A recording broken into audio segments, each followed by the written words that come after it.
His speech will be 5 to 7 minutes, and the title of his speech is 24 Hours in Phoenix.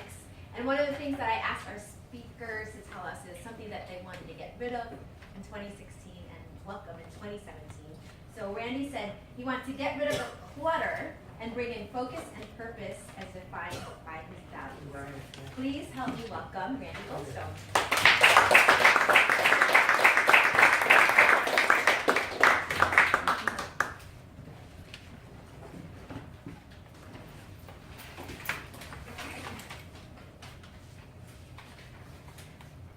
Sometimes you will never know the value of a moment until it becomes a memory.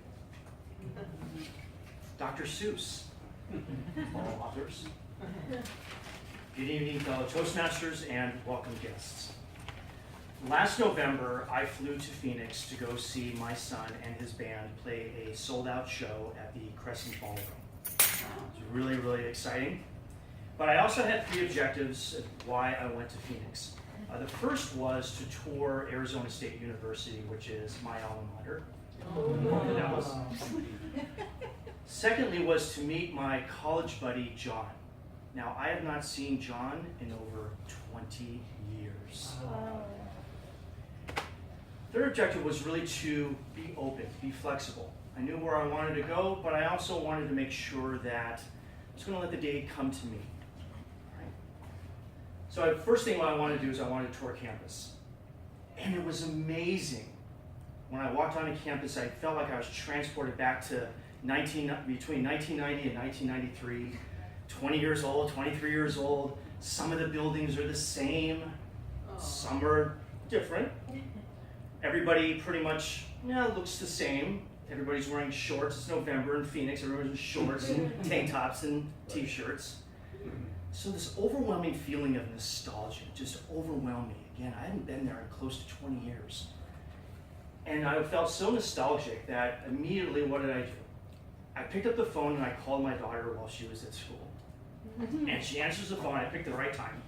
And she answers the phone, and that was really not timed. So I'm sorry. Pardon me. So when she answered the phone, I said, I'm in the middle of my alma mater, and I see this building, and I was here, and college is amazing and wonderful. And there's a pause, as all teenagers usually do, and she said, is this supposed to be a pep talk, Dad? Yeah, actually it kind of is, honey. Yeah, it is. I want it to be a pep talk. I want you to experience college like I did. So after going through a tour of school, I decided, of course, to do a little bit of bar hopping across Tempe and piquantly making conversation with the fellow people at the bar, the bartenders, and so on and so forth. One particular place really intrigued me. There's a place called the Mad Hatter. And when I showed up, I was wearing my son's band's t-shirt with their name, Bad Sons, right on here. And when I walked up to the bar, the girl, she looked at me and she said, I know that band. Really? How do you know that band? She said, wait, do they play? And she put it up on the speaker, and it was my son's band that she had on Pandora. And I said, that's it. She says, why are you here? I said, well, I'm here to see the show. But what happened was, while I was having a conversation with her, I was making a conversation with this man named Dustin. Now, Dustin was a young kid, probably 26 years old, and he and I were lamenting about how youth nowadays, all they care about is this, right? Everything happens with this. Nothing happens with words on paper anymore, okay? And as we were talking about that, I saw that he had a notebook. And I said, Dustin, what's that notebook for? He says, I carry it around a little bit.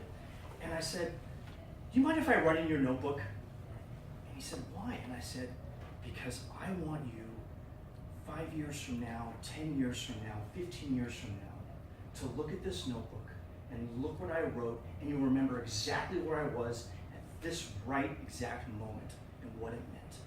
He said, yeah, go right ahead. So I write a little something in there. And he says, hey, by the way, can I get a ticket to go to your son's show tonight? And I said, I really don't know. But let me have your number, and we'll see what happens. As the afternoon went on, I went and I saw John, and seeing John's looked just like John from like 20 years ago. Granted, his hair was a little shorter, and mine was grayer, but I really didn't care. And gave him a big hug, and let's go out. I said, okay, where do we want to go? And he said, let's go to Casey Moore's, our favorite hangout bar in Tempe. That was where we lived. So, showed up to Casey Moore's, walked in, usual place at the bar, and we're having our drink, and all of a sudden I look over at the bartender, and I said, Dave!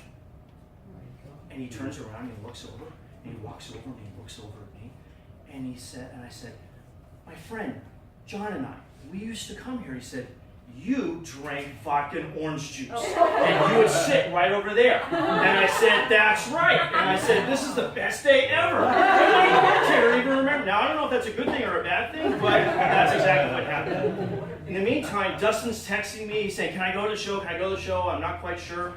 Am I already at red? No. Okay, sorry. All right. He's texting me. I'm not quite sure. And John and I are having a good time, and so I sprung in on John. John, would you like to go to my son's show tonight? Now, what the meaning of this is John is one of the reasons why I got into music, and he loves music. And he said, seriously, your son's in town? And I'm like, yeah, let's go. So we went to the show. And when I got to the show, I asked Gavin, my son, hey, can I get another ticket? And he said, sure. So I called Dustin. Dustin, can you make it down here? Yeah, I'm on my way. So he comes on down. So Gavin, John and I, we go backstage. We meet with my son. We meet the band. It's kind of nice. Okay, come on backstage. Meet my son's band. And, hanging out back there. But then as we left and we walked out, the stage lights went down. The keyboard music comes on, and I said, my son made that. And the crowd is going nuts. I get shivers right now just thinking about it because the girls are screaming, the guys are jumping up and down, everybody's all excited. And it was that moment where I went, oh my God, they're all screaming for this band, and my son's part of this band. It's a moment I'll never forget. After the show, John and I were hanging out for a little while, and what all of a sudden do I hear? Randy! And I look around, it's Dustin. And Dustin comes up, and he's got this girl next to him, and he's walking up, and he says, this is the guy that I met at Casey Moore's like 7 hours ago. And he says, oh my God, how are you? Good to see you. And I'm like, did you enjoy the show? And he said, yeah, I really, really did. And he said, look at that, I met this girl. And we were hanging out, and she said, come on up here, come on up to the stage, and we hung out. And I hooked these people up. So what I want to share with everyone is be flexible when you're traveling. Enjoy those moments. They mean everything, and you'll never know that you just might look back on a very, very fond memory. So, back to you.